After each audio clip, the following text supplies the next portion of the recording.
এখানে মাহি আর মুসলিমা কি? আমরা। তোমাদের আব্বা তোমাদের ভবিষ্যতের জন্য 10 লাখ টাকা রেখে গেছে। এই নাও টাকা।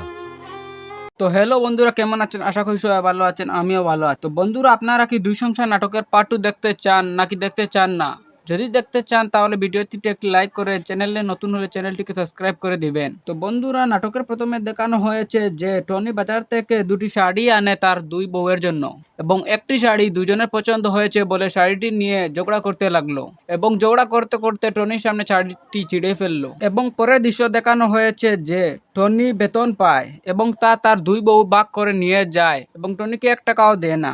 এভাবে কয়েকদিন চলে যায়। এরপর হঠাৎ একদিন টনির গাড়ির দুর্ঘটনায় মৃত্যু হয়ে যায়। এরপরে দেখানো হয়েছে যে হসপিটাল থেকে মানুষ এসেছে টনির লাশ নিতে, কারণ টনি মৃত্যুর আগে তার শরীরের সব অংশ তার দুই মেয়ের ভবিষ্যতের জন্য বিক্রি করে দিয়ে যায়। তো বন্ধুরা, টনি কি তার শরীরের সব অংশ বিক্রি করে সঠিক করেছে নাকি সঠিক করেনি? তোমাদের মতামত কমেন্টে জানাবেন। আর ভিডিওটি ভালো লাগলে একটি লাইক করে চ্যানেলটিকে সাবস্ক্রাইব করে দিবেন। এখানে আমার ছোট্ট ভিডিও সমাপ্ত করলাম। আশা করি সবাই ভালো আছেন। ধন্যবাদ।